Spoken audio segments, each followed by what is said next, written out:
ఒకసారి క్లాస్లో జావాలో abstract mechanism అది ఎక్స్ప్లెయిన్ చేయడం కోసం మీకు ఫస్ట్ సి లాంగ్వేజ్లో అబ్స్ట్రాక్షన్ ఎలా జరుగుతుంది అని చెప్పాను కదా. ఇక్కడ మెయిన్ డాట్ సి, ఇక్కడ ఇది బిఎస్టీ డాట్ సి, నేను కావాలనే నేమ్ మార్చాను. ఇది బిఎస్టీ డాట్ సి, ఇది బిఎస్టీ డాట్ హెచ్.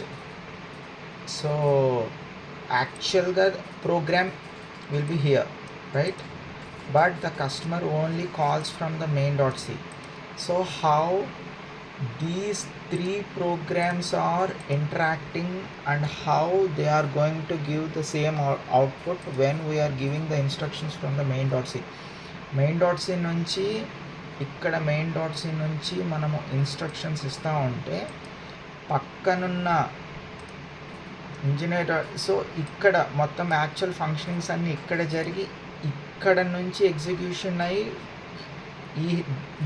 ఈ బ్రిడ్జ్ హెల్ప్తో మెయిన్ డాట్ సిలో మనకు అవుట్పుట్స్ ఎలా వస్తాయి అవన్నీ I already explain to you in detail in the class how actually this is called abstraction. Actual code is at here.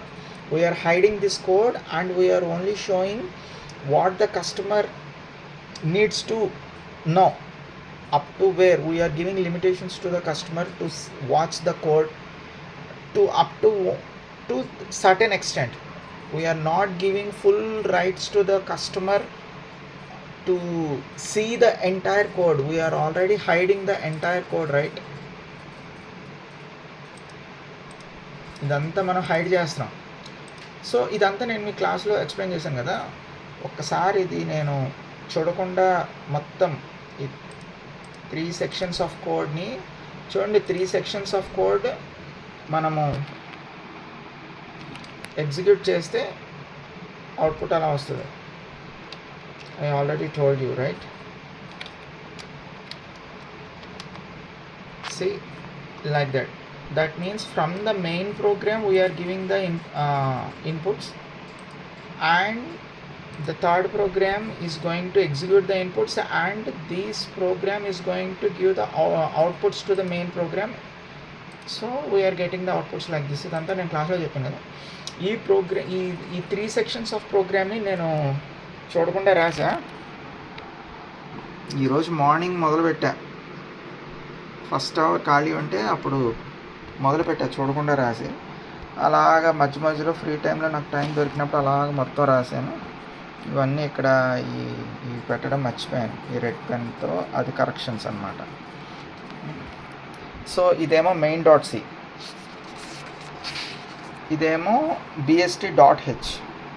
C every functions first line, the function declarations, how many functions we are using, all those function first line of the functions which are called function declarations, we have to keep it over here. This will act as a bridge. ఇదంతా నేను మీకు story చెప్పాను. So ఇది main dot C, ఇది main dot C, main dot C.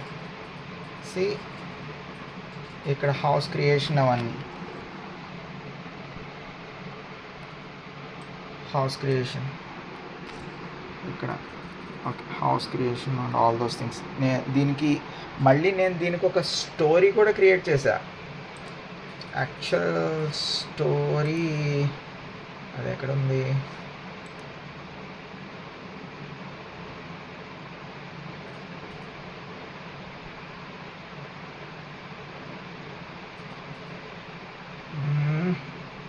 ఓకేలే,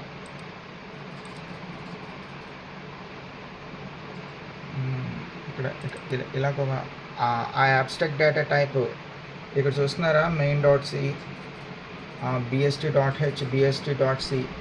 దానికి ఏం జరుగుతుంది, నేను ఇలాగ ఒక స్టోరీ కూడా క్రియేట్ చేశాను. ఇలాగ స్టోరీ క్రియేట్ చేసి ఆ స్టోరీలో క్యారెక్టర్స్ అన్నమాట ఇవన్నీ. కస్టమర్ వస్తాడు, రిసెప్షనిస్ట్ దగ్గరికి వెళ్తాడు. రిసెప్షనిస్ట్ ఏమో ఏమేమి సర్వీసెస్ ఉంటాయి అనేది చెప్తాడు. అక్కడ నుంచి ఇంజనీర్ దగ్గరికి వెళ్తాడు. Is an engineer. ఇదిగో ఇది ఇంజనీర్ క్యారెక్టర్. సో సేమ్ క్యారెక్టర్స్ని నేను వాడు ఫస్ట్ ఏమంటాడు, నాకు ఒక హౌస్ క్రియేట్ చేయండి అని అంటాడు.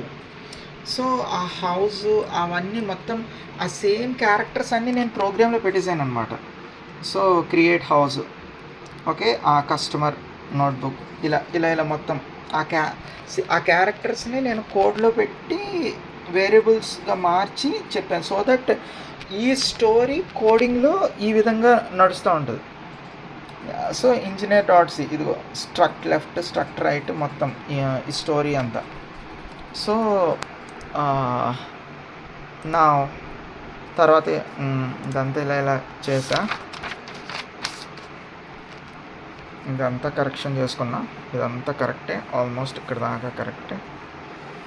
అట్ లాస్ట్ ఫైనల్గా హౌస్ని డిస్ట్రాయ్ చేయాలి.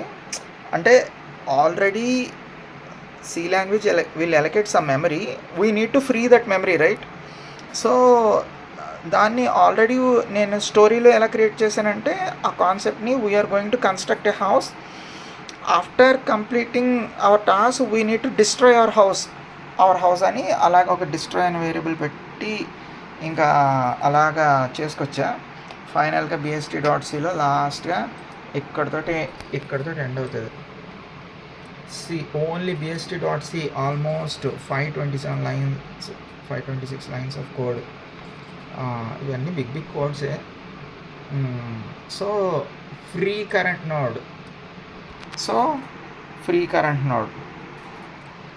నోడ్ అని కూడా నేనే పెట్టాను.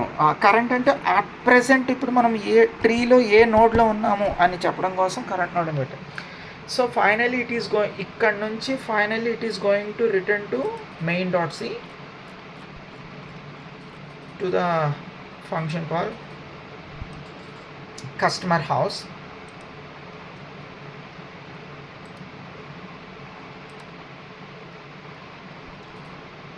ఇక్కడ నుంచి మొత్తం ఫ్రీ నోడ్స్ ఫంక్షన్ అవుతూ ఉంటుంది. ఇదంతా ఫ్రీ నోడ్స్ ఫంక్షన్ నుంచి లాస్ట్గా ఫ్రీ కస్టమర్ బుక్ అంటే ఫైనల్గా కస్టమర్ అంటే మెయిన్ డాట్ సీని కూడా క్లియర్ చేస్తున్నాను అనమాట. సో అందుకోసం అలా మొత్తం అంతా రాసి మొత్తం కరెక్షన్ అంతా అయ్యేటప్పటికి ఈ మాత్రం అయింది. సో దీన్ని నేను ఎన్ని రోజులుగా నేను ఇలా చూడకుండా రాయడానికి ప్రాక్టీస్ చేశాను అంటే ఎన్నో రోజుల నుంచి. కానీ ఎక్కడి నుంచి ప్రాక్టీస్ చేశా, ఇదిగో ఇదంతా బిఎస్టీ డాట్ సి.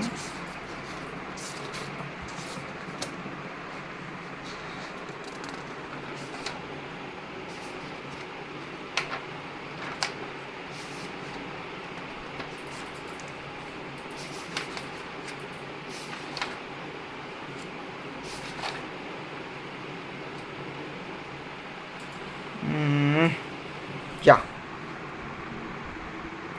26 జూలైలో స్టార్ట్ చేశా.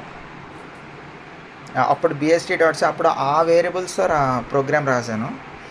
తర్వాత అక్కడ నుంచి ఇంకా ప్రాక్టీస్, నా ఓన్ ప్రాక్టీస్, ఆ 3 కోడ్స్ని అలా ప్రాక్టీస్ చేసి ఇన్ని పేజెస్లో ప్రాక్టీస్ చేస్తే కాన్సెప్ట్ మళ్ళీ ఆ కోడ్ లోపల ఇంటర్నల్గా how actually data is passing from one instruction of line to another instruction of line, అవన్నీ కూడా నేను మళ్ళీ అంతా నేను అంత ప్రాక్టీస్ చేశాను అనమాట. ఓకే, డేటా ఈ విధంగా వెళ్తుంది, మళ్ళీ ఇక్కడ వస్తుంది, ఇలా వస్తుంది. అదంతా ప్రాక్టీస్ చేసి పక్కన ఈ ట్రీ వేసుకొని ట్రీలో డేటా ఎలా వెళ్తుంది, ఎలా మారుతుంది, ఇదంతా చేసి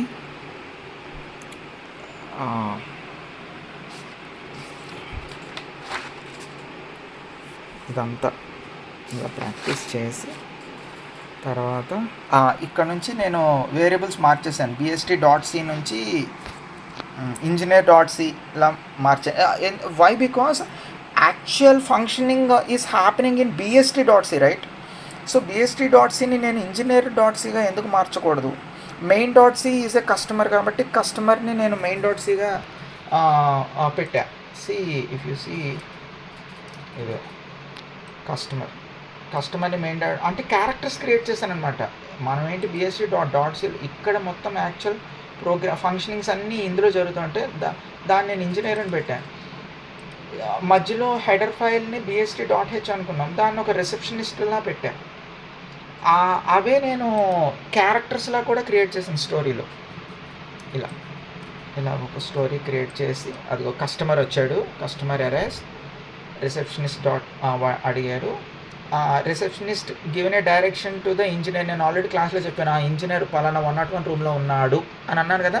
సేమ్ క్లాస్లో ఏం మాట్లాడాను, అప్పుడేదో ఫ్లోలో నేను క్లాస్లో మాట్లాడిన మాటలను పట్టుకొని ఇలా ఒక సీన్ క్రియేట్ చేశాను చూడు.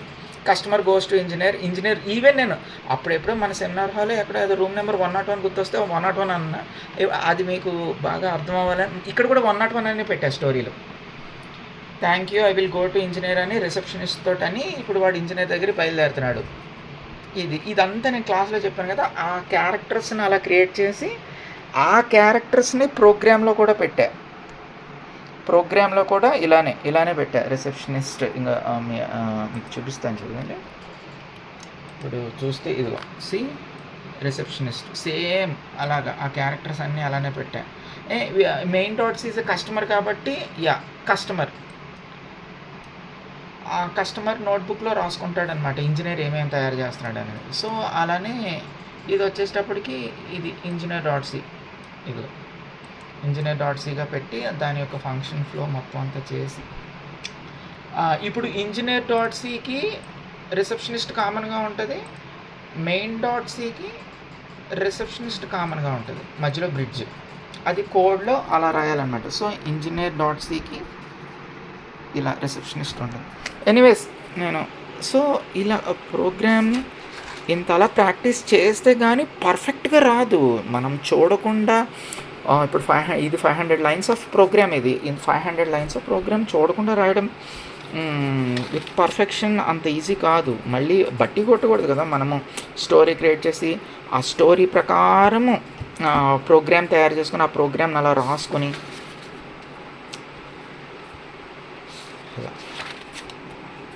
ఇప్పుడు ఈరోజు స్టార్ట్ చేశా. ఇన్ని రోజులకి అయింది.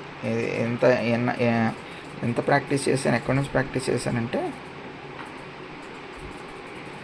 ఇక్కడ నుంచి ప్రాక్టీస్ చేశాను. ఎక్కడి నుంచి ప్రాక్టీస్ చేస్తే ఇన్ని పేపర్స్ ప్రాక్టీస్ చేశాను. ఇన్ని పేపర్స్ ప్రాక్టీస్ చేస్తే ఇక్కడ నుంచి చూడకుండా రాయడం మొదలుపెట్టి, మీకు ఆల్రెడీ కొంతమంది స్టూడెంట్స్కి నేను క్లాస్లో చూపించాను, ల్యాబ్లో చూపించాను కదా. అప్పుడు ల్యాబ్లో ఆ టైంకి నేను ఇక్కడ దాకా రాసా. Null not equal to 0, okay. ఫైనల్గా function not equal to 0, 0 is not equal to 0 means false, which means returning 0 or 1 అని కొంతమంది మన స్టూడెంట్స్కి చెప్పా. అప్పుడు ఇక్కడ దాకా రాసా. తర్వాత మళ్ళీ ఇదంతా నేను చూడకుండా రాసుకొని ఇక్కడెక్కడో మిస్టేక్ అంటే తెలుసు, ఫ్లోలో మర్చిపోయాను. ఫైనల్గా ఇలా కంప్లీట్ చేశాను అన్నమాట. సో ఇప్పుడు ఇదే ప్రోగ్రామ్ని ఇప్పుడు జావాలోకి మారుస్తున్నా. జావాలో కూడా ఆ విధంగా డిజైన్ చేస్తున్నా. దానికి నేను క్లాడ్ హెల్ప్ తీసుకున్నా.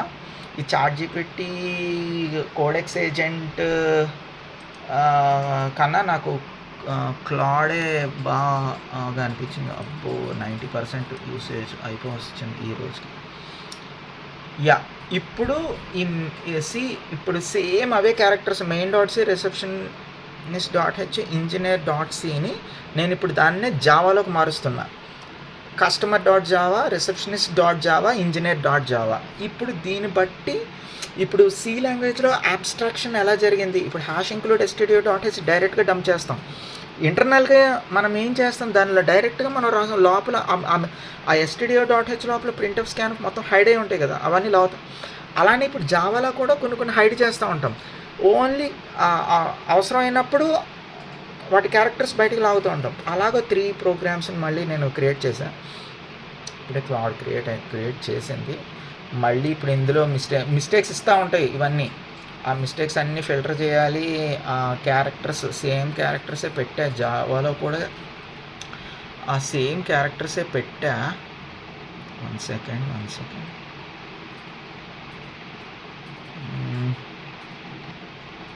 సి ఇంజనీర్ ఈ స్టోరీ ప్రకారం ఇప్పుడు సేమ్ ఇదే స్టోరీని సి లాంగ్వేజ్లో మాట్లాడుకున్నాం. ఇప్పుడు సేమ్ ఇదే స్టోరీని ఇప్పుడు జావాలో మాట్లాడతాం. ఓకే,